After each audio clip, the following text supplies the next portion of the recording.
En marzo de 2006, una niña de 8 años desapareció de su salón de clases en pleno día escolar. Sofía Hernández salió al recreo con su mochila amarilla y rosa, pero nunca regresó. No hubo gritos, no hubo forcejeos, no hubo testigos. Simplemente se desvaneció bajo la supervisión de maestros y cientos de estudiantes. Durante 11 años, este caso desafió toda lógica. ¿Cómo puede una niña desaparecer de una escuela cerrada? ¿Por qué las autoridades nunca encontraron ni una sola pista? La familia de Sofía vivió en el infierno de la incertidumbre, sin saber si su hija estaba viva o muerta. Pero en abril de 2017, 11 años después de aquella terrible mañana, una excavación en el patio de una casa revelaría la verdad más impactante que nadie pudo imaginar. El secreto que había permanecido enterrado finalmente saldría a la luz, exponiendo una realidad que cambiaría para siempre la historia de San Miguel de los Remedios. Esta es la historia real del misterio más perturbador de México, y de cómo la justicia tardía finalmente llegó para Sofía Hernández. Asegúrate de suscribirte y cuéntame en los comentarios desde donde estás viendo.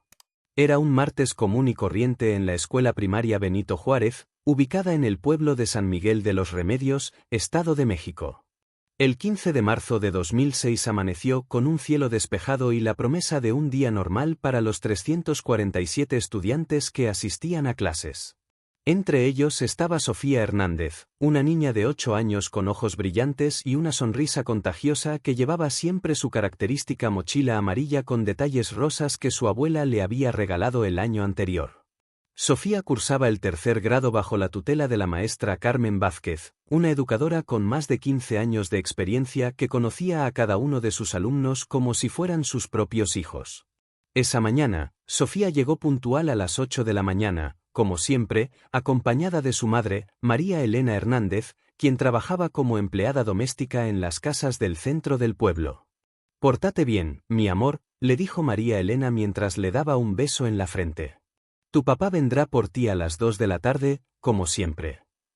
Sofía asintió con entusiasmo, ajustó su mochila amarilla y corrió hacia el patio donde ya se encontraban sus compañeros formando filas para entrar a los salones. El director de la escuela, licenciado Roberto Mendoza Gómez, un hombre de 45 años con una reputación impecable en la comunidad, supervisaba como cada mañana la entrada de los estudiantes. Había dirigido la institución durante los últimos 8 años y era respetado por padres de familia y maestros por igual. Su presencia imponente y su voz firme mantenían el orden en la escuela, pero también transmitían una sensación de seguridad a toda la comunidad educativa. La mañana transcurrió con normalidad. Sofía participó activamente en la clase de matemáticas, donde demostró su habilidad para resolver problemas de sumas y restas.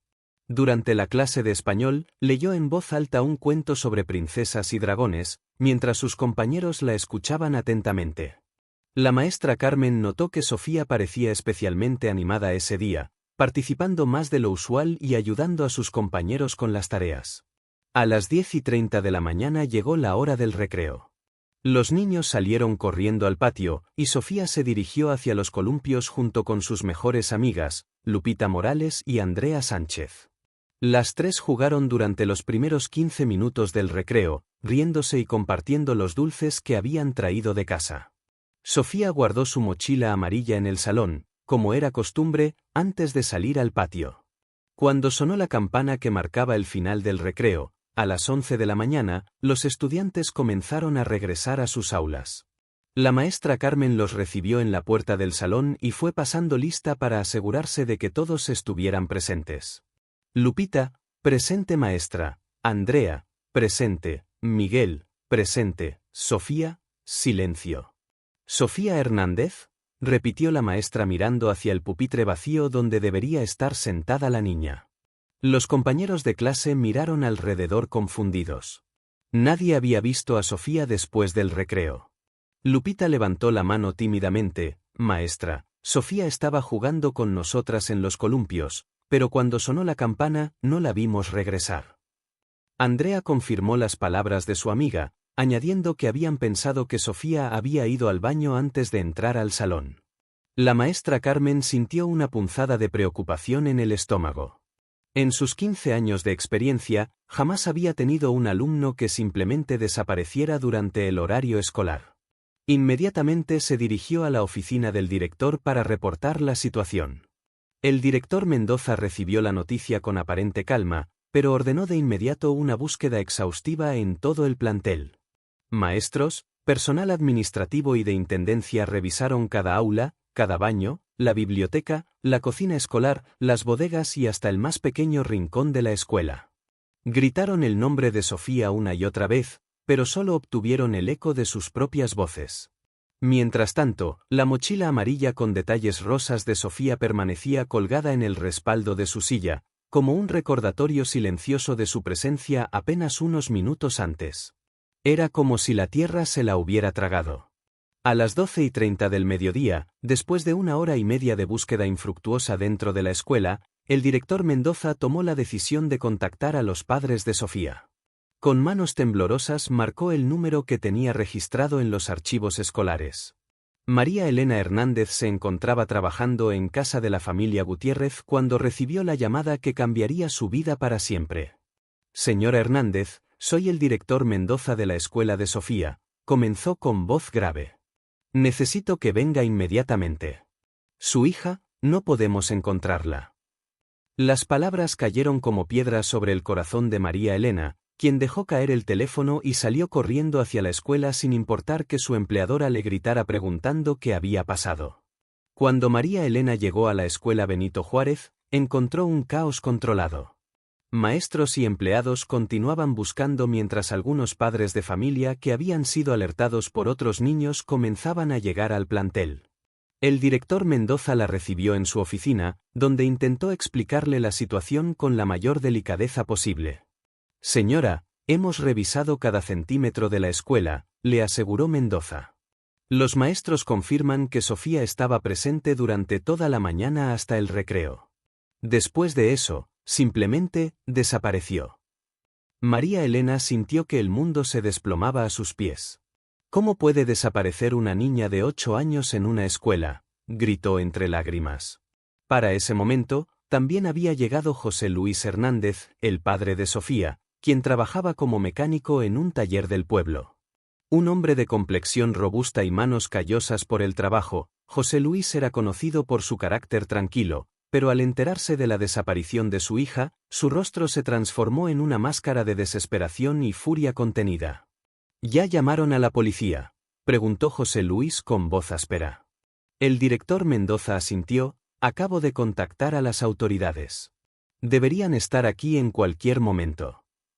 Efectivamente, a las 1:15 de la tarde llegaron 2 patrullas de la Policía Municipal de San Miguel de los Remedios, comandadas por el comandante Raúl Espinoza, un veterano de la corporación con más de 20 años de servicio. El comandante Espinoza era un hombre meticuloso que había manejado casos de personas desaparecidas anteriormente, aunque nunca involucrando a un menor en circunstancias tan extrañas. Después de escuchar el testimonio del director y de la maestra Carmen, ordenó acordonar la escuela y comenzar una investigación formal. Los agentes interrogaron uno por uno a todos los empleados de la escuela, maestros, personal administrativo, conserjes y hasta la señora que vendía dulces en la cooperativa escolar. Cada testimonio coincidía: Sofía había estado presente toda la mañana, había salido al recreo como cualquier otro día, y después simplemente había desaparecido sin dejar rastro. Las mejores amigas de Sofía, Lupita y Andrea, fueron interrogadas con la delicadeza apropiada para niñas de su edad. Ambas confirmaron que habían jugado con Sofía durante los primeros 15 minutos del recreo. Estábamos en los columpios, explicó Lupita entre sollozos. Sofía estaba muy contenta porque su abuelita le había prometido llevarla al mercado el fin de semana. Andrea añadió, cuando sonó la campana, corrimos hacia el salón, pero no vimos a Sofía. Pensamos que había ido al baño. Los policías revisaron nuevamente toda la escuela, esta vez con mayor minuciosidad. Utilizaron linternas para revisar espacios oscuros, movieron muebles pesados y hasta revisaron el sistema de drenaje de la escuela en busca de cualquier pista. El comandante Espinoza ordenó revisar también los alrededores del plantel, lotes baldíos, casas abandonadas, pozos y cualquier lugar donde una niña pudiera haberse escondido o sido llevada. A medida que las horas pasaban, la desesperación de los padres de Sofía crecía exponencialmente. María Elena no podía dejar de llorar, mientras José Luis caminaba de un lado a otro como un león enjaulado, preguntando constantemente si había noticias. Mi niña es muy obediente, repetía María Elena. Nunca se alejaría de la escuela sin permiso. Algo le pasó, algo terrible le pasó. El director Mendoza, visiblemente afectado por la situación, ofreció toda la cooperación posible a las autoridades. Proporcionó los registros de todos los empleados, permitió que revisaran su oficina y sus archivos personales, y se mantuvo disponible para cualquier pregunta. En mis 8 años como director nunca había pasado algo así, le confesó al comandante Espinoza. Esta es una escuela segura, una comunidad donde todos nos conocemos. Conforme se acercaba la tarde, más familiares y vecinos llegaron a la escuela para ofrecer su ayuda en la búsqueda. La noticia se había extendido rápidamente por el pequeño pueblo de San Miguel de los Remedios, y pronto se formó una cadena humana de voluntarios dispuestos a peinar cada rincón del área en busca de Sofía. Sin embargo, cuando el sol comenzó a ocultarse en el horizonte, la realidad se hizo evidente. Sofía Hernández había desaparecido sin dejar el menor rastro, y nadie tenía la más mínima idea de que había podido sucederle. La noticia de la desaparición de Sofía Hernández se extendió como pólvora por todo San Miguel de los Remedios durante esa primera noche. Para las 8 de la tarde, prácticamente todo el pueblo de 12,000 habitantes estaba enterado del caso. Las redes sociales apenas comenzaban a popularizarse en México en 2006, pero el teléfono y el boca a boca funcionaron con una eficiencia devastadora. El comandante Espinoza estableció un centro de operaciones temporal en la escuela, donde coordinó los esfuerzos de búsqueda que continuaron durante toda la noche. Más de 200 voluntarios, armados con linternas, velas y antorchas improvisadas, peinaron cada metro cuadrado de San Miguel de los Remedios y sus alrededores. Gritaban el nombre de Sofía hasta quedar roncos, pero la oscuridad solo devolvía silencio. Los padres de Sofía no durmieron ni un minuto esa primera noche. María Elena se mantuvo en la escuela, aferrada a la mochila amarilla y rosa de su hija, como si fuera lo único que le quedaba de ella. José Luis se unió a los grupos de búsqueda, recorriendo calles, lotes baldíos y hasta el pequeño río que atravesaba el pueblo, temiendo lo peor pero aferrándose a la esperanza de encontrar a su pequeña con vida. Al amanecer del 16 de marzo, llegaron refuerzos de la Policía Estatal de México. El caso había escalado rápidamente debido a la extraña naturaleza de la desaparición y la presión mediática que comenzaba a formarse. El comandante Espinoza fue relevado por el detective inspector Carlos Ruiz Mendizábal, un investigador especializado en casos de personas desaparecidas con una reputación sólida en la resolución de casos complejos. El inspector Ruiz era un hombre de 38 años, meticuloso hasta el extremo y conocido por su capacidad de encontrar pistas donde otros no veían nada. Su primera acción fue entrevistar nuevamente a todos los testigos, esta vez con técnicas de interrogatorio más sofisticadas y una atención particular a los detalles que pudieran haber sido pasados por alto. Durante estos nuevos interrogatorios surgió la primera pista potencial. El conserje de la escuela, don Aurelio Jiménez, un hombre de 62 años que llevaba trabajando en el plantel desde su construcción, mencionó haber visto a un hombre desconocido rondando los alrededores de la escuela durante la semana anterior a la desaparición. Era un tipo moreno, como de unos 30 años, siempre andaba en una camioneta blanca, relató don Aurelio con nerviosismo evidente. Lo vi como 3 veces esa semana, siempre se paraba afuera de la escuela como viendo hacia adentro. Me pareció raro, pero pensé que tal vez era papá de algún alumno nuevo. Esta información galvanizó la investigación. El inspector Ruiz ordenó inmediatamente circular una descripción del sospechoso y la camioneta blanca por todo el estado. Se establecieron retenes en las carreteras principales y se alertó a todas las corporaciones policíacas de la región. La segunda pista llegó de una fuente inesperada. Doña Esperanza Morales, una anciana de 78 años que vivía frente a la escuela y que pasaba la mayor parte del día sentada en su portal observando el ir y venir del pueblo, afirmó haber visto algo extraño el día de la desaparición. Yo estaba ahí sentadita, como siempre, cuando vi que salían los niños al recreo, relató doña Esperanza con voz temblorosa. Pero como a los 10 minutos, vi que una niñita salía corriendo de la escuela llorando. Iba hacia el norte, hacia donde están las casas nuevas. Pensé que tal vez se había peleado con algún compañerito.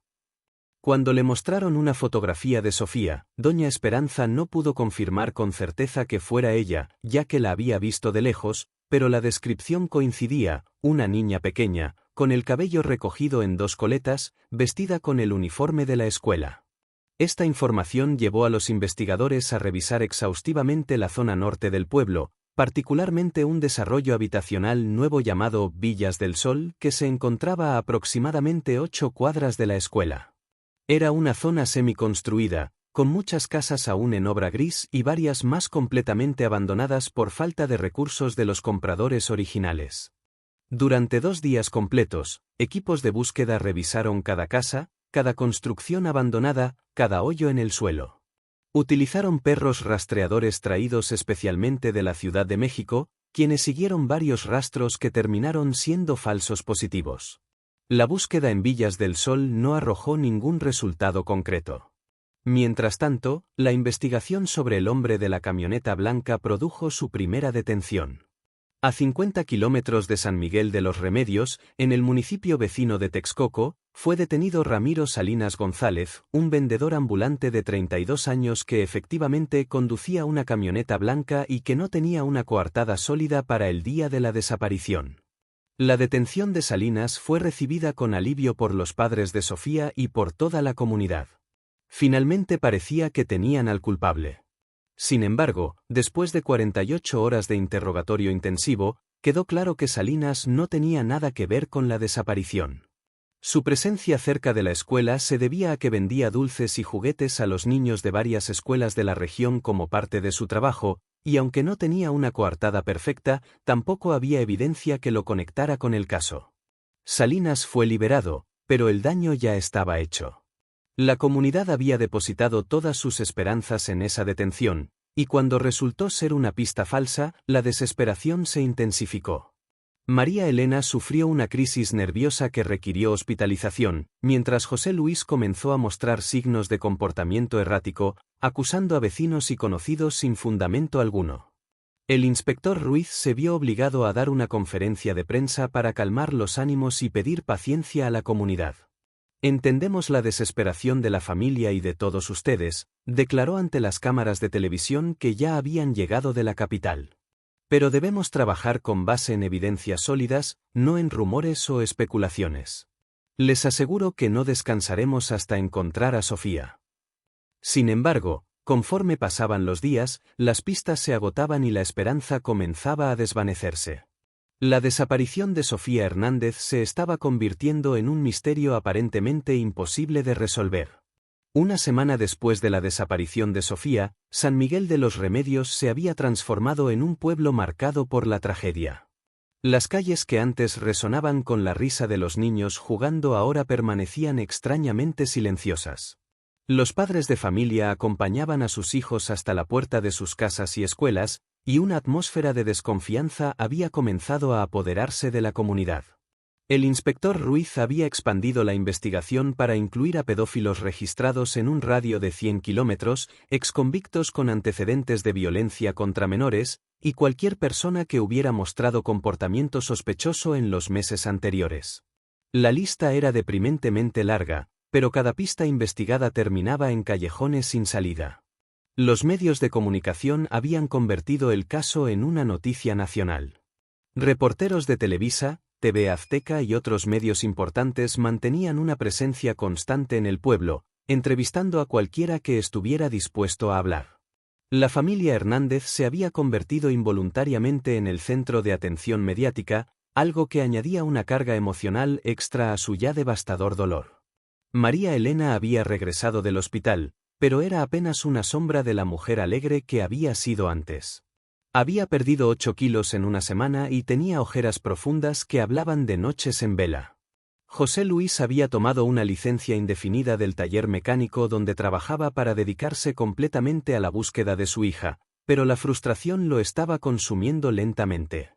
En la escuela Benito Juárez, las clases habían continuado, pero el ambiente nunca volvió a ser el mismo. El salón de tercer grado de la maestra Carmen mantenía el pupitre de Sofía exactamente como ella lo había dejado, con su mochila amarilla y rosa colgando del respaldo de la silla. Muchos niños preguntaban cuándo regresaría su compañera, y los maestros luchaban por encontrar respuestas apropiadas para su edad. El director Mendoza había implementado nuevas medidas de seguridad en la escuela: puertas cerradas durante el horario de clases, un registro estricto de visitantes y supervisión constante durante los recreos. Sin embargo, estas medidas, aunque necesarias, creaban un ambiente de prisión que contrastaba dramáticamente con la atmósfera familiar que siempre había caracterizado a la institución. Durante la segunda semana de investigación, surgió una nueva línea de investigación que puso en tensión a toda la comunidad. Una maestra de otra escuela del municipio, quien prefirió mantener el anonimato, contactó al inspector Ruiz con información perturbadora sobre el pasado del director Mendoza. Hace como 5 años, cuando él trabajaba en la escuela primaria Guadalupe Victoria en Texcoco, hubo rumores, reveló la maestra durante una entrevista confidencial. Nunca se comprobó nada, pero varios padres de familia se quejaron de que había tenido comportamientos inapropiados con algunas niñas. Nunca se formalizó ninguna denuncia, pero él fue transferido discretamente a San Miguel de los Remedios. Esta información cayó como una bomba sobre la investigación. El inspector Ruiz ordenó inmediatamente una investigación exhaustiva del pasado del director Mendoza, incluyendo entrevistas con excompañeros de trabajo, padres de familia de su anterior escuela, y una revisión completa de sus antecedentes. Sin embargo, la investigación sobre Mendoza se topó con un muro de silencio. Los excompañeros de trabajo en Texcoco se negaron a hablar, alegando que no recordaban nada específico. Los padres de familia que supuestamente se habían quejado de su comportamiento negaron haber hecho tales acusaciones. Era como si hubiera una conspiración de silencio protegiendo al director. Ante la falta de evidencia concreta, el inspector Ruiz no pudo proceder legalmente contra Mendoza, pero decidió mantenerlo bajo vigilancia discreta. Sin embargo, esta decisión tuvo consecuencias imprevistas. Los rumores sobre el director comenzaron a circular por todo San Miguel de los Remedios, creando una división en la comunidad. Algunos vecinos defendían fervientemente a Mendoza, señalando sus 8 años de servicio impecable en la escuela y su reputación intachable en el pueblo. Es un hombre de bien, un profesional respetado, declaraba doña Carmen Sánchez, presidenta de la Asociación de Padres de Familia. Estos rumores son injustos y crueles en un momento tan difícil. Sin embargo, otros padres de familia comenzaron a recordar incidentes que en su momento no habían considerado importantes, ocasiones en que Mendoza había mostrado especial atención a ciertas niñas, veces que había pedido quedarse a solas con alguna estudiante para tutorías especiales, o su insistencia en supervisar personalmente los festivales escolares donde las niñas usaban disfraces. La presión sobre Mendoza se intensificó cuando José Luis Hernández lo confrontó públicamente fuera de la escuela. «Si usted le hizo algo a mi hija, lo voy a matar», le gritó mientras varios vecinos tenían que sujetarlo para evitar que lo golpeara. «Devuélvamela, desgraciado, devuélvame a mi niña». Mendoza mantuvo la compostura durante el enfrentamiento, pero aquellos que lo conocían notaron un cambio en su comportamiento. Se volvió más retraído, evitaba el contacto visual con padres de familia y maestros, y parecía haber perdido la autoridad natural que siempre lo había caracterizado. A pesar de toda la presión y las sospechas, no aparecía evidencia física que conectara a Mendoza con la desaparición de Sofía. Su coartada para el día del incidente era sólida. Había estado en su oficina durante todo el recreo, revisando documentos administrativos con la secretaria de la escuela, quien confirmó su versión de los hechos. Conforme se acercaba el primer mes de la desaparición, la investigación parecía estancada. Las pistas se habían agotado, los sospechosos habían sido descartados, y Sofía Hernández permanecía desaparecida sin dejar el menor rastro. El inspector Ruiz admitió en privado que el caso se estaba volviendo frío, aunque públicamente mantenía una postura optimista. La comunidad de San Miguel de los Remedios comenzó a adaptarse a su nueva realidad, la de un pueblo marcado para siempre por el misterio de una niña que había desaparecido sin explicación, dejando tras de sí solo preguntas sin respuesta y una mochila amarilla y rosa que se había convertido en el símbolo de una tragedia inexplicable. 3 meses después de la desaparición de Sofía Hernández, la realidad golpeó a la familia y a la comunidad como un martillo implacable. El caso se estaba convirtiendo en una estadística más dentro del problema nacional de personas desaparecidas en México.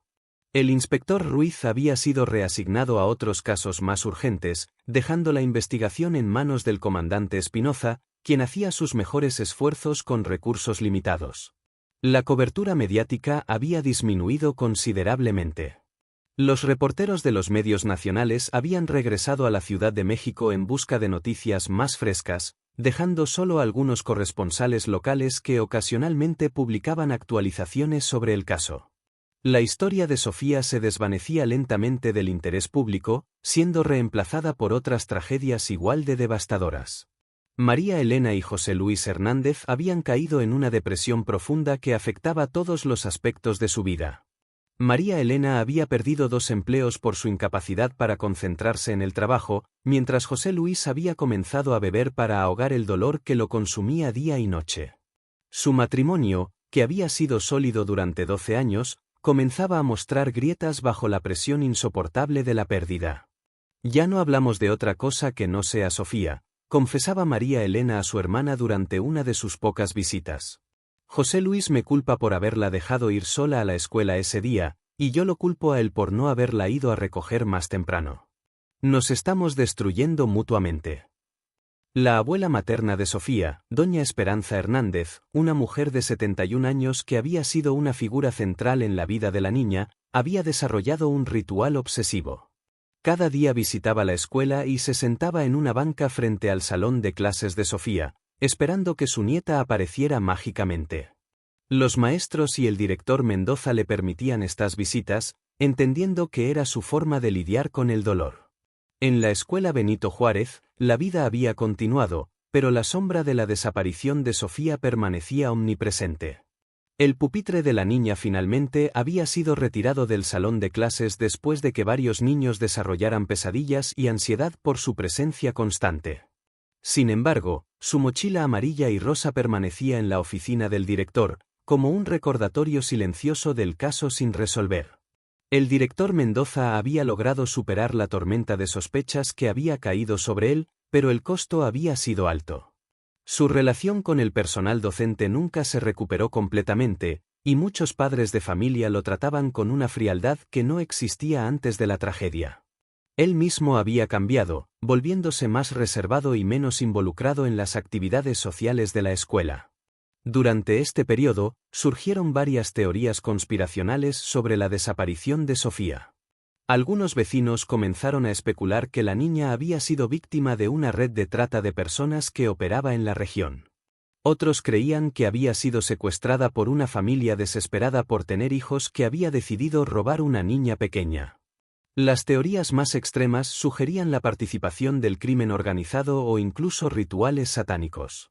Estas especulaciones, aunque comprensibles dada la desesperación de la comunidad por encontrar respuestas, solo añadían más dolor a la familia Hernández. Cada nueva teoría los obligaba a revivir la pérdida y les daba falsas esperanzas de que tal vez su hija estuviera viva en algún lugar, esperando ser rescatada. El comandante Espinoza continuó trabajando el caso con los recursos limitados de la policía municipal, pero las pistas se habían agotado hace tiempo.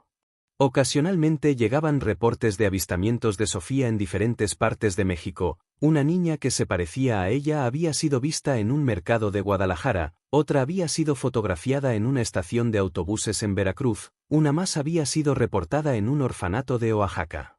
Cada uno de estos reportes generaba una explosión de esperanza en los padres de Sofía, seguida invariablemente por una devastadora decepción cuando las investigaciones demostraban que se trataba de casos de identidad equivocada.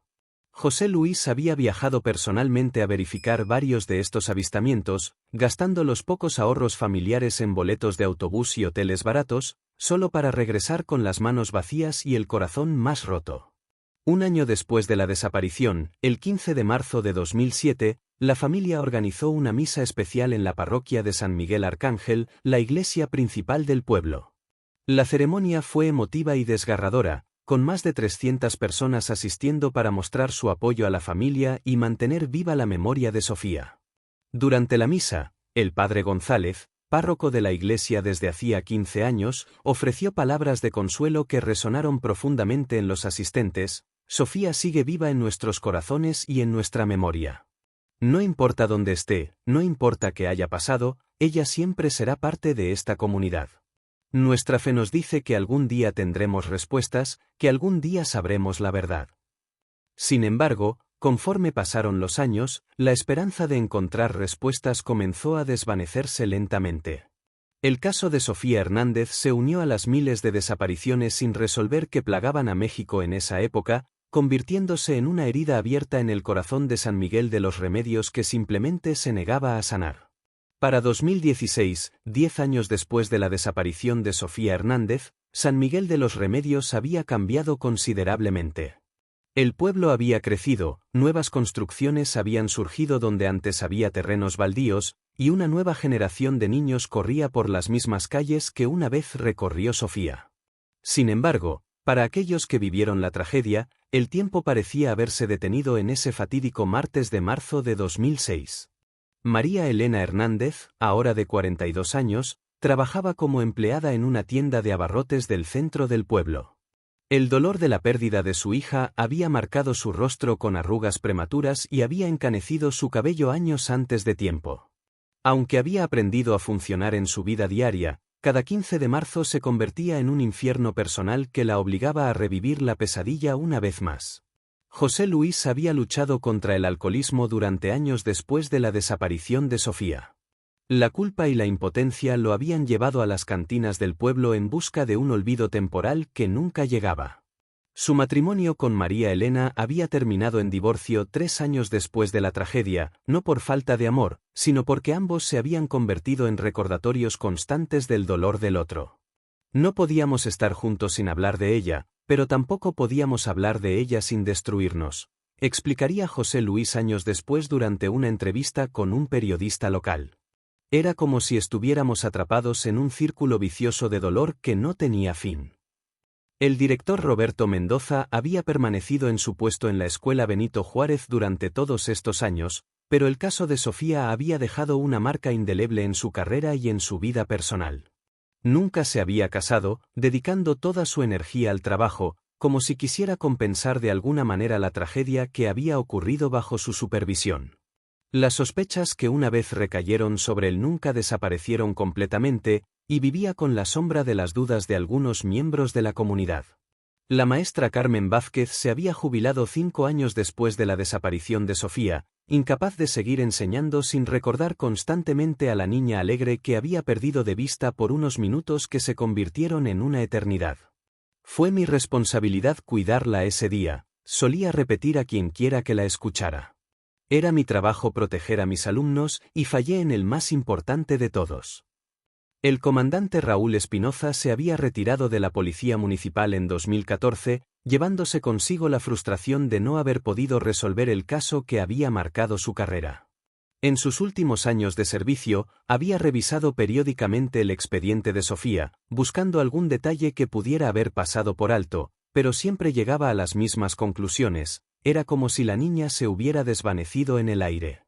Durante estos 10 años, la mochila amarilla y rosa de Sofía había permanecido guardada en una caja en la oficina del director Mendoza. Se había convertido en una reliquia dolorosa que nadie sabía qué hacer con ella. Los padres de Sofía no podían soportar verla, pero tampoco permitían que fuera desechada. Era lo único tangible que quedaba de su hija, un recordatorio físico de su existencia. El caso había sido oficialmente reclasificado como expediente frío en 2010, después de 4 años sin nuevas pistas o desarrollos. Ocasionalmente llegaban reportes de supuestos avistamientos de Sofía, ahora convertida en una adolescente, pero todos resultaban ser casos de identidad equivocada. La esperanza de encontrarla viva se había desvanecido lentamente, aunque nunca fue oficialmente abandonada. En 2015, un documentalista independiente de la Ciudad de México había visitado San Miguel de los Remedios para hacer un reportaje sobre casos de niños desaparecidos en México. Su documental, titulado Los Olvidados, casos sin resolver en el México rural, había incluido un segmento de 20 minutos sobre la desaparición de Sofía Hernández. El documental había renovado brevemente el interés mediático en el caso, pero una vez más, las noticias se desvanecieron rápidamente sin generar nuevas pistas. Sin embargo, sí tuvo un efecto inesperado, inspiró a varios investigadores privados y periodistas independientes a revisar el caso con ojos frescos. Uno de estos investigadores era Patricia Molina, una criminóloga de 35 años especializada en casos de personas desaparecidas, quien había trabajado anteriormente con organizaciones no gubernamentales dedicadas a la búsqueda de desaparecidos. Patricia había quedado intrigada por las circunstancias únicas de la desaparición de Sofía, una niña que había desaparecido literalmente bajo la supervisión de decenas de adultos en un ambiente controlado. La mayoría de las desapariciones de menores tienen patrones reconocibles, explicaba Patricia en sus notas de investigación. Pero el caso de Sofía Hernández desafía todas las estadísticas y patrones conocidos. No hay indicios de secuestro, no hay evidencia de que haya salido de la escuela voluntariamente, no hay rastros de violencia.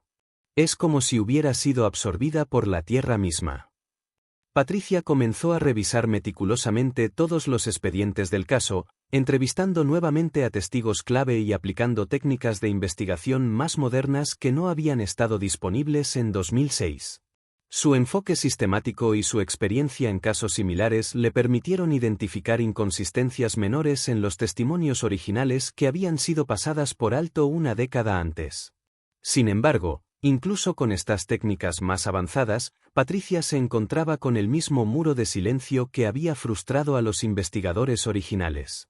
Era como si hubiera un secreto enterrado tan profundamente en San Miguel de los Remedios que nadie estaba dispuesto a revelarlo, sin importar cuánto tiempo hubiera pasado.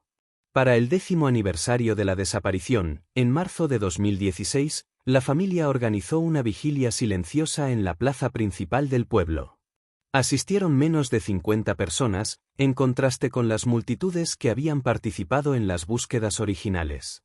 El dolor se había vuelto privado, íntimo, demasiado pesado para ser compartido públicamente después de tantos años. Durante esa vigilia, María Elena pronunció las palabras que resumían el sentimiento de toda la familia: 10 años sin saber qué pasó con mi niña. 10 años preguntándome si está viva, si está muerta, si está sufriendo. Lo único que quiero es saber la verdad, aunque duela. Merezco saber qué le pasó a mi hija. Esas palabras resonarían proféticamente, porque exactamente un año después, la verdad comenzaría a emerger de la manera más inesperada posible. El 8 de abril de 2017, exactamente 11 años y 24 días después de la desaparición de Sofía Hernández, una llamada telefónica cambiaría para siempre el rumbo de la investigación más frustrante en la historia de San Miguel de los Remedios.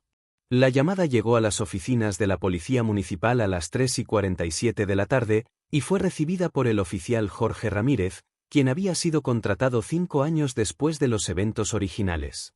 Oficina de policía, buenos días, contestó Ramírez rutinariamente.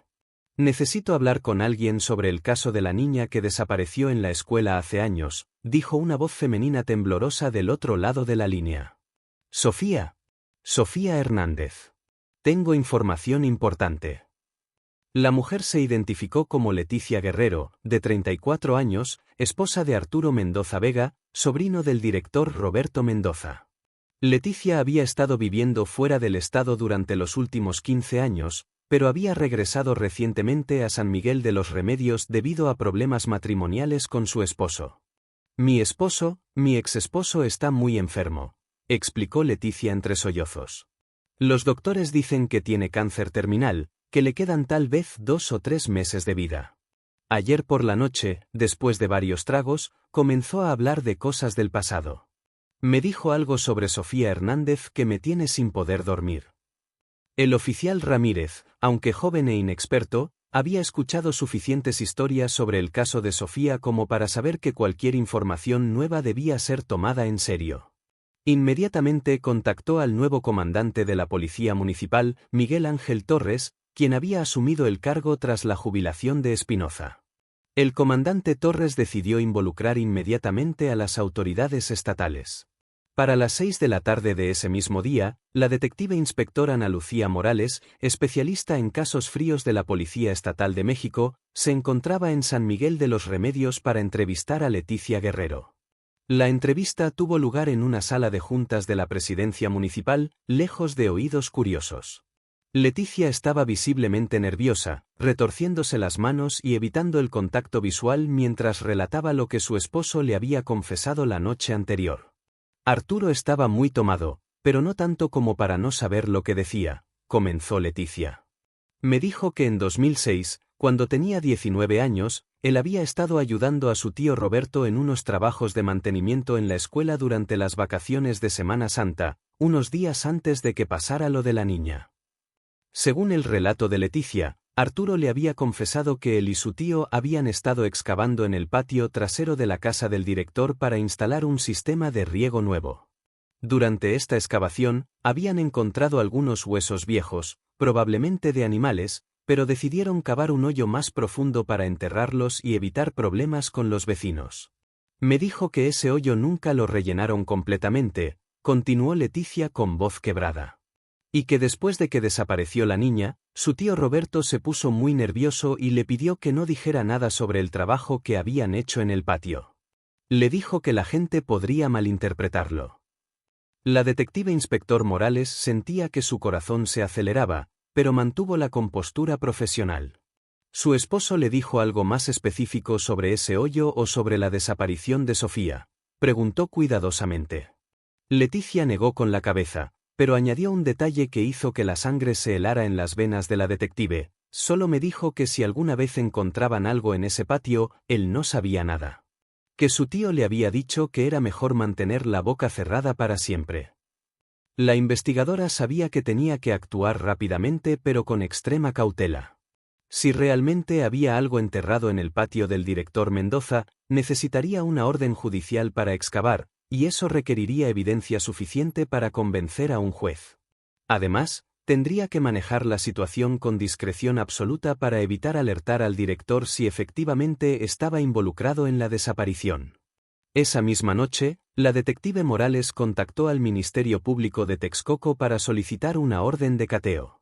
El fiscal encargado del caso, licenciado Eduardo Ramírez Soto, revisó la información disponible y determinó que había suficientes indicios para justificar una búsqueda en la propiedad del director Mendoza. La orden fue expedida a las 8 de la mañana del 9 de abril de 2017, y para las 10 de la mañana un equipo de investigación forense estaba posicionado discretamente en los alrededores de la casa del director Mendoza. El operativo había sido planeado cuidadosamente para minimizar la posibilidad de fuga o destrucción de evidencia. Roberto Mendoza se encontraba en la escuela cuando los investigadores llegaron a su domicilio. La detective Morales decidió confrontarlo directamente en su oficina antes de proceder con la excavación, tanto para obtener su versión de los hechos como para observar sus reacciones.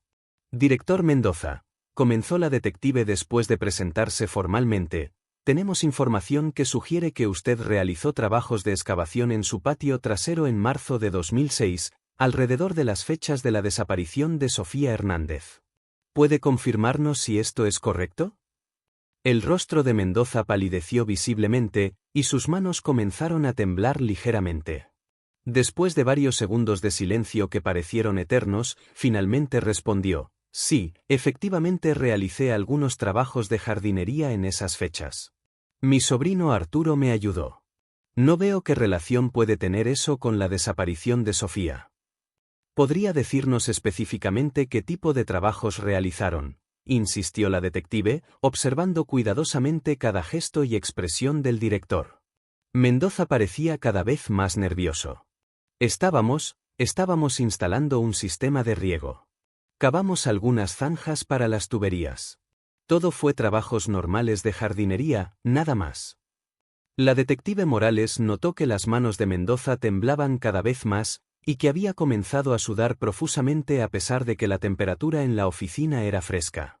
Director, tenemos una orden judicial para realizar una búsqueda en su propiedad. Me gustaría que nos acompañara para estar presente durante el procedimiento. Los ojos de Roberto Mendoza se llenaron de terror puro. En ese momento, la detective supo con certeza que estaban a punto de descubrir algo que había permanecido enterrado durante 11 largos años. A las 11:30 de la mañana del 9 de abril de 2017, el equipo forense de la Policía Estatal de México comenzó la excavación en el patio trasero de la casa del director Roberto Mendoza. El operativo había atraído la atención de varios vecinos curiosos, quienes se congregaron detrás del perímetro de seguridad establecido por los agentes, susurrando especulaciones sobre lo que podría estar ocurriendo. El director Mendoza permanecía sentado en una silla bajo la supervisión de dos agentes, observando con rostro pétreo mientras los investigadores forenses comenzaban a trabajar meticulosamente en su jardín. Su comportamiento había cambiado dramáticamente desde la conversación inicial con la detective Morales. Ahora permanecía en completo silencio, con la mirada perdida y las manos temblorosas. La detective inspectora Ana Lucía Morales había coordinado el operativo para incluir no solo a expertos en excavación forense, sino también a un antropólogo forense de la Universidad Nacional Autónoma de México y a un especialista en detección de metales. Si realmente había algo enterrado en ese patio, no querían correr el riesgo de contaminar o destruir evidencia crucial. Los primeros 30 minutos de excavación transcurrieron sin novedad. El equipo trabajaba con pala y pincel, removiendo cuidadosamente cada centímetro de tierra en una cuadrícula sistemática. La tensión en el aire era palpable, todos sabían que estaban potencialmente a minutos de resolver un misterio que había atormentado a una comunidad durante más de una década. A las 12:15 del mediodía, el detector de metales emitió una señal clara en una zona específica del patio, aproximadamente a 3 metros de la pared trasera de la casa. El antropólogo forense, Dr. Miguel Hernández Castillo, se acercó inmediatamente para supervisar la excavación en esa área específica. «Vamos despacio», instruyó el Dr. Hernández a su equipo. «Si hay algo aquí, necesitamos preservar la integridad de cualquier evidencia». Los investigadores comenzaron a excavar con herramientas más delicadas, utilizando pinceles y pequeñas palas de mano para remover la tierra centímetro por centímetro. A los 15 centímetros de profundidad, uno de los técnicos forenses notó un cambio en la coloración del suelo. La tierra se veía más oscura y tenía una textura diferente, como si hubiera sido removida y recompactada en algún momento del pasado. Era exactamente el tipo de evidencia que esperaban encontrar si efectivamente había habido una excavación previa en esa área. A las 12:45 del mediodía, a aproximadamente 40 centímetros de profundidad, apareció el primer objeto artificial, un fragmento de tela amarilla que inmediatamente llamó la atención de todos los presentes. La detective Morales sintió que su corazón se aceleraba mientras observaba cómo los forenses excavaban cuidadosamente alrededor del hallazgo. Lo que emergió de la tierra minutos después fue un espectáculo que nadie en el equipo de investigación olvidaría jamás. Una pequeña mochila escolar amarilla con detalles rosas, sucia y deteriorada por 11 años bajo tierra, pero inequívocamente reconocible como la mochila que Sofía Hernández había llevado el día de su desaparición. Roberto Mendoza, quien había estado observando la excavación en silencio, emitió un gemido ahogado cuando vio emerger la mochila. Sus hombros se desplomaron como si el peso de 11 años de secretos finalmente lo hubiera vencido. La detective Morales se acercó a él inmediatamente. «Director Mendoza», le dijo con voz firme pero controlada, «necesito que me diga exactamente qué pasó el día que desapareció Sofía Hernández». Mendoza permaneció en silencio por varios minutos, con lágrimas corriendo por sus mejillas. Finalmente, con voz apenas audible, susurró: «No quería que pasara. Nunca quise que pasara. Fue un accidente, un terrible accidente». Los investigadores continuaron excavando alrededor de la mochila, documentando meticulosamente cada hallazgo. Además de la mochila, encontraron fragmentos de ropa que coincidían con la descripción del uniforme escolar que Sofía llevaba el día de su desaparición, una blusa blanca y una falda azul marino del tipo que utilizaban todas las estudiantes de la escuela Benito Juárez. Sin embargo, lo que no encontraron fueron restos humanos. A pesar de excavar en un área de 5 metros cuadrados alrededor del sitio donde había sido enterrada la mochila, y de profundizar hasta casi 2 metros bajo tierra, no aparecieron huesos, dientes, o cualquier otro resto que pudiera corresponder a Sofía Hernández. Esta ausencia de restos humanos creó una nueva serie de preguntas inquietantes. Si Sofía había muerto en un accidente, como sugería la confesión parcial de Mendoza, ¿dónde estaba su cuerpo? ¿Por qué solo habían enterrado su mochila y fragmentos de su ropa? ¿Había sido trasladada a otro lugar? La detective Morales decidió intensificar el interrogatorio de Mendoza antes de que tuviera tiempo de preparar una versión más elaborada de los eventos. Lo trasladaron inmediatamente a las instalaciones de la Policía Estatal en Texcoco, donde fue formalmente arrestado bajo cargos de obstrucción de la justicia y posible homicidio. Mientras tanto, el operativo en su casa continuaba. Los investigadores expandieron la búsqueda para incluir toda la propiedad, utilizando radar de penetración terrestre para detectar cualquier otra área donde pudiera haber sido removida la tierra. También solicitaron órdenes adicionales para revisar otras propiedades que hubieran estado bajo el control de Mendoza durante el periodo relevante. La noticia del descubrimiento se extendió rápidamente por San Miguel de los Remedios. Para las 4 de la tarde, una multitud se había congregado frente a la casa de Mendoza y otra frente a las oficinas de la Policía Municipal. Los padres de Sofía, María Elena y José Luis, fueron contactados inmediatamente y se dirigieron hacia Texcoco para estar presentes durante las investigaciones. Cuando María Elena vio la mochila amarilla y rosa de su hija, deteriorada pero reconocible después de 11 años bajo tierra, se desplomó en los brazos de José Luis. Ambos lloraron con una mezcla de alivio por finalmente tener respuestas y devastación por la confirmación de que algo terrible le había sucedido a su pequeña hija. Al menos ahora sabemos que no se fue por su propia voluntad, murmuró José Luis entre lágrimas. Sabemos que no nos abandonó. Pero, ¿dónde está mi niña? ¿Qué le hizo ese desgraciado a mi hija? La excavación continuó hasta entrada la noche, iluminada por potentes reflectores. Aunque no se encontraron más evidencias físicas de Sofía, el descubrimiento de su mochila había abierto una puerta que había permanecido cerrada durante 11 años. La verdad sobre lo que había pasado el 15 de marzo de 2006 finalmente comenzaba a emerger, pero aún quedaban preguntas cruciales por responder. La confesión completa de Roberto Mendoza vendría en las horas siguientes, y con ella, la revelación de una verdad aún más perturbadora de lo que cualquiera había imaginado.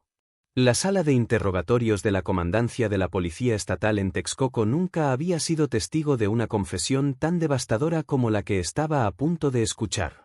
Roberto Mendoza Gómez, el hombre que durante 11 años había cargado con el peso de un secreto terrible, se encontraba sentado frente a la detective inspectora Ana Lucía Morales y al fiscal Eduardo Ramírez Soto, finalmente listo para revelar la verdad completa sobre la desaparición de Sofía Hernández. Eran las 9:30 de la noche del 9 de abril de 2017 cuando Mendoza, después de 6 horas de interrogatorio intermitente y consultas con su abogado defensor, finalmente decidió confesar.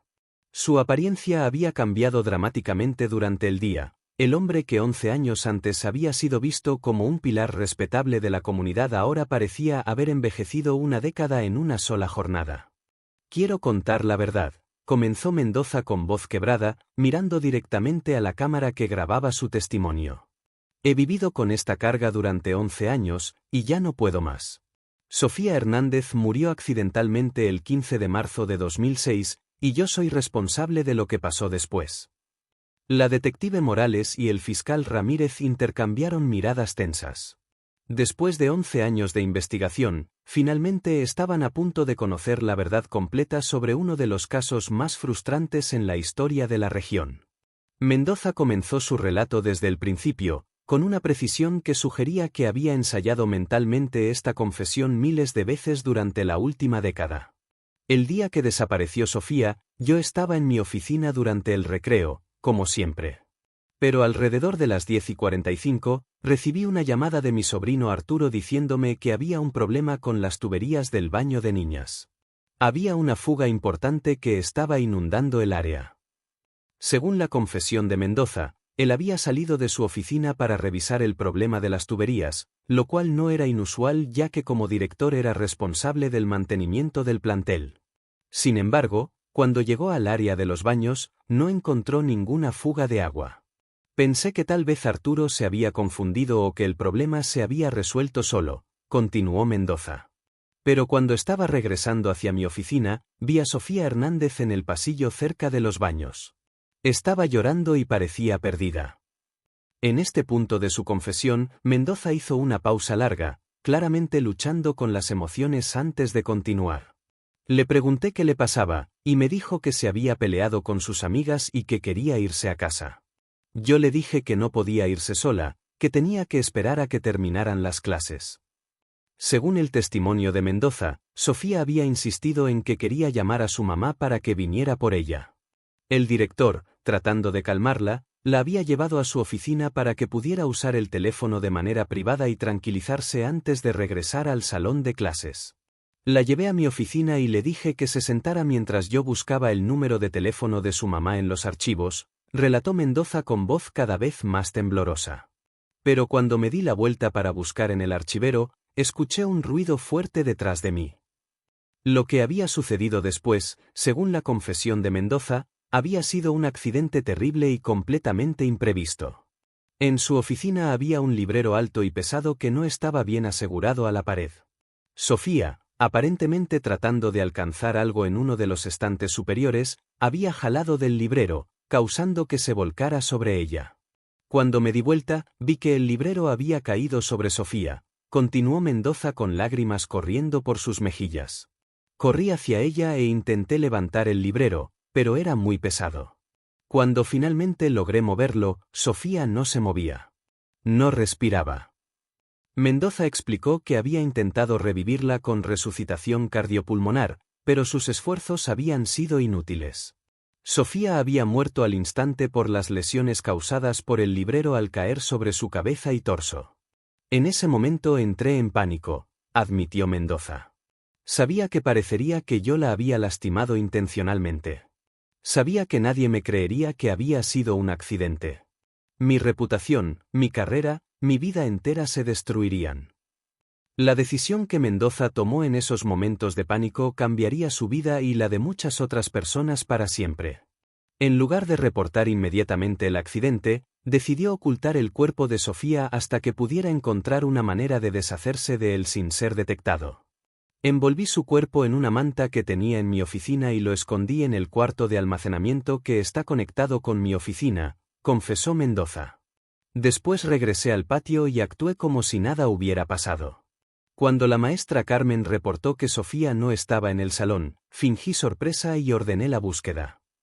Durante las siguientes horas, mientras toda la escuela buscaba desesperadamente a Sofía, su cuerpo permanecía oculto a solo metros de distancia de los investigadores. Mendoza había participado activamente en la búsqueda, incluso permitiendo que revisaran su oficina, pero nadie había pensado en revisar el pequeño cuarto de almacenamiento que estaba cerrado con llave. Esa noche, después de que todos se fueron, regresé a la escuela, continuó la confesión. Llevé el cuerpo de Sofía a mi casa en el maletero de mi auto. Mi sobrino Arturo estaba ahí, y le dije que había encontrado un animal muerto en el patio de la escuela que necesitábamos enterrar antes de que los niños lo vieran. Arturo, que entonces tenía 19 años y confiaba completamente en su tío, había ayudado a cavar una fosa profunda en el patio trasero de la casa sin hacer preguntas. Sin embargo, Mendoza no había enterrado el cuerpo de Sofía en su propiedad. No podía enterrarla en mi casa, explicó. Sabía que eventualmente alguien podría sospechar y buscar ahí. Esa noche llevé su cuerpo a un lugar más seguro, pero enterré su mochila y su ropa en el hoyo que habíamos cavado para hacer que pareciera que ahí había estado todo. Cuando el fiscal Ramírez le preguntó específicamente dónde había llevado el cuerpo de Sofía, Mendoza guardó silencio por varios minutos. Finalmente, con voz apenas audible, reveló el detalle más perturbador de toda su confesión. La llevé al crematorio municipal de Texcoco, susurró. Tengo un amigo que trabaja ahí de noche. Le dije que era un animal que había muerto en la escuela y que necesitaba deshacerme del cuerpo por razones de salud pública. Él no hizo preguntas, y la cremó esa misma noche. La sala quedó en silencio absoluto. La revelación de que el cuerpo de Sofía había sido cremado significaba que nunca habría restos que recuperar, nunca habría un entierro apropiado, nunca habría una tumba donde sus padres pudieran llorar a su hija. La confesión de Roberto Mendoza había revelado finalmente la verdad sobre la desaparición de Sofía Hernández, pero también había abierto una herida que nunca podría sanar completamente. La confesión completa de Roberto Mendoza se extendió hasta las primeras horas del 10 de abril de 2017. Durante más de 6 horas de interrogatorio detallado, el exdirector había revelado cada aspecto de los eventos que habían llevado a la muerte accidental de Sofía Hernández y su posterior encubrimiento. Sin embargo, quedaban cabos sueltos que requerían investigación adicional, particularmente la identidad del empleado del crematorio que había participado involuntariamente en la destrucción de evidencia. A las 6 de la mañana, un equipo de investigadores se dirigió al crematorio municipal de Texcoco para verificar los registros de marzo de 2006 y localizar al empleado mencionado por Mendoza. Los registros mostraron que efectivamente había habido una cremación no documentada durante la madrugada del 16 de marzo de 2006, registrada únicamente como animal doméstico, servicio especial. El empleado en cuestión, Ramón Estrada Pérez, ahora de 48 años, fue localizado y entrevistado inmediatamente. Su testimonio confirmó la versión de Mendoza. Había recibido lo que creía era el cuerpo de un animal grande envuelto en mantas y lo había cremado sin hacer preguntas, confiando en la palabra del director de la escuela local. Nunca me imaginé que pudiera ser una persona, declaró Estrada entre lágrimas cuando se le reveló la verdad. Si hubiera sabido, jamás habría hecho algo así. Tengo hijos, tengo nietos. Nunca habría participado en algo tan horrible. Mientras tanto, en San Miguel de los Remedios, la noticia de la confesión de Mendoza había golpeado a la comunidad como un tsunami emocional. Los padres de Sofía, María Elena y José Luis, se encontraban en un estado de shock que oscilaba entre el alivio de finalmente conocer la verdad y la devastación de saber que nunca podrían recuperar el cuerpo de su hija para darle un entierro digno. 11 años preguntándome si mi niña estaba sufriendo en algún lugar, si estaba siendo lastimada, si estaba pidiendo por su mamá, sollozaba María Elena durante una entrevista con los medios locales. Y resulta que murió instantáneamente, que no sufrió. Hay una pequeña paz en eso, pero también una rabia inmensa por todo lo que nos hizo pasar este hombre. José Luis, por su parte, luchaba con sentimientos complejos hacia Mendoza. Una parte de mí quiere matarlo por lo que nos hizo, admitió. Pero otra parte entiende que fue un accidente, que entró en pánico. Lo que no puedo perdonar es que nos dejara sufrir durante 11 años. Que viera nuestro dolor día tras día y nunca dijera nada. El proceso legal contra Roberto Mendoza se desarrolló rápidamente. Debido a que había confesado voluntariamente y que no había evidencia de intención criminal en la muerte original de Sofía, los cargos se enfocaron en el encubrimiento del accidente, la obstrucción de la justicia y la profanación de un cadáver. Su abogado defensor argumentó que la decisión de ocultar el accidente había sido tomada en un momento de pánico extremo y que Mendoza había vivido con la culpa durante 11 años. El juicio se llevó a cabo en noviembre de 2017 en el Tribunal Superior de Justicia del Estado de México. La sala estaba repleta de miembros de la comunidad de San Miguel de los Remedios, periodistas nacionales e internacionales, y organizaciones de derechos humanos que habían seguido el caso desde sus inicios. Durante el juicio, varios testigos ofrecieron perspectivas diferentes sobre el carácter de Mendoza. La maestra Carmen Vázquez, ahora jubilada, testificó sobre la dedicación del director hacia los estudiantes y su aparente devastación genuina cuando Sofía desapareció. Yo estuve ahí, declaró con voz firme. Vi su cara cuando reporté que Sofía no estaba. Si estaba actuando, era el mejor actor del mundo. Sin embargo, otros testigos, incluyendo padres de familia y exempleados de la escuela, revelaron un patrón de comportamiento autoritario y secretivo por parte de Mendoza que, en retrospectiva, adquiría connotaciones más siniestras.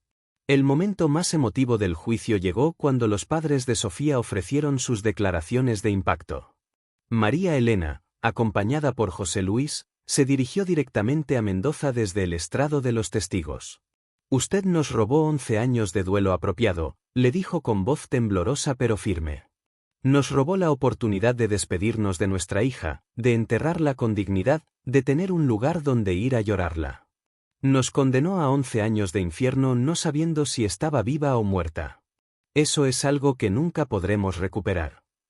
Mendoza, quien había permanecido en silencio durante la mayor parte del juicio, finalmente pidió permiso para dirigirse a la familia. Con lágrimas corriendo por su rostro, ofreció una disculpa que muchos consideraron inadecuada después de tanto sufrimiento causado. Sé que no hay palabras que puedan reparar el daño que causé, declaró. Cada día durante estos 11 años he pensado en Sofía, en ustedes, en lo que hice. Si pudiera cambiar las cosas, si pudiera regresar el tiempo, lo haría sin dudarlo. Pero no puedo. Solo puedo pedirles perdón y esperar que algún día puedan encontrar paz. El 15 de diciembre de 2017, exactamente 9 meses después del descubrimiento de la mochila de Sofía, Roberto Mendoza fue sentenciado a 15 años de prisión por los cargos relacionados con el encubrimiento del accidente. Aunque muchos en la comunidad consideraron la sentencia insuficiente, los expertos legales explicaron que la ausencia de premeditación en la muerte original limitaba las opciones de castigo disponibles. Su sobrino Arturo Mendoza Vega, quien había ayudado involuntariamente en el encubrimiento, recibió una sentencia de 3 años de prisión condicional debido a su cooperación con las autoridades y su ignorancia sobre la verdadera naturaleza de lo que estaba ayudando a ocultar. El empleado del crematorio, Ramón Estrada, fue absuelto de todos los cargos debido a que había actuado de buena fe sin conocimiento de que estaba participando en la destrucción de evidencia criminal. En los meses que siguieron al juicio, la comunidad de San Miguel de los Remedios comenzó lentamente el proceso de sanación. La escuela Benito Juárez fue renovada completamente, con nuevas medidas de seguridad y un memorial dedicado a Sofía Hernández instalado en el patio principal.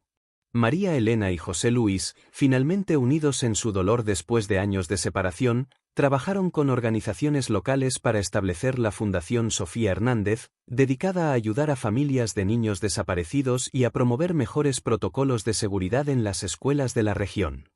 Sofía no puede regresar, declaró María Elena durante la ceremonia de inauguración del memorial en marzo de 2018, 12 años después de la desaparición de su hija. Pero su memoria puede ayudar a proteger a otros niños. Puede ayudar a otras familias a no pasar por lo que nosotros pasamos. La mochila amarilla y rosa de Sofía, que había permanecido como evidencia durante el juicio, fue finalmente devuelta a sus padres. Ellos decidieron donarla al memorial de la escuela, donde permanece en una vitrina de cristal como recordatorio de una niña que tocó muchas vidas en sus breves 8 años de existencia. El caso de Sofía Hernández se convirtió en un punto de inflexión para las políticas de seguridad escolar en el Estado de México y sirvió como catalizador para reformas importantes en los protocolos de investigación de personas desaparecidas. Aunque la justicia llegó 11 años tarde, finalmente llegó, trayendo con ella no solo el castigo para los responsables, sino también una oportunidad para que una comunidad herida comenzara el largo proceso de sanación. La detective inspectora Ana Lucía Morales, quien había dirigido la investigación que finalmente resolvió el caso, reflexionó sobre la importancia de nunca abandonar la búsqueda de la verdad. Este caso nos enseña que no importa cuánto tiempo pase, la verdad siempre encuentra una manera de salir a la luz. Nuestra responsabilidad como investigadores es estar listos para reconocerla cuando aparezca y actuar con decisión para hacer justicia. En San Miguel de los Remedios, el nombre de Sofía Hernández ya no es sinónimo de misterio sin resolver, sino de memoria honrada y justicia tardía pero real. Su historia sirve como recordatorio de que incluso en los casos más desesperanzadores, la persistencia, la dedicación y un poco de suerte pueden eventualmente revelar la verdad y brindar la paz que las familias merecen. Hoy, en 2024, casi 7 años después de que se resolviera el caso, la Escuela Benito Juárez sigue funcionando como una institución educativa próspera y segura. El memorial de Sofía Hernández recibe visitantes regularmente, y su historia se ha convertido en parte del currículo de seguridad escolar en toda la región. Roberto Mendoza permanece en prisión, donde según reportes ha dedicado su tiempo a trabajar con programas de alfabetización para otros internos. María Elena y José Luis, ahora reconciliados Irimerid, continúan su trabajo con la fundación que lleva el nombre de su hija. La verdad tardó 11 años en emerger, pero cuando finalmente lo hizo, trajo consigo no solo justicia, sino también la oportunidad de sanar heridas que habían permanecido abiertas durante demasiado tiempo. La historia de Sofía Hernández nos recuerda que la memoria de quienes hemos perdido puede convertirse en una fuerza poderosa para el bien, y que nunca es demasiado tarde para hacer lo correcto. Si has llegado hasta aquí y quieres ver más historias como esta, te invito a suscribirte al canal y activar la campanita de notificaciones para no perderte ninguna historia. Deja tu like para que podamos seguir compartiendo más historias como esta. ¡Hasta la próxima!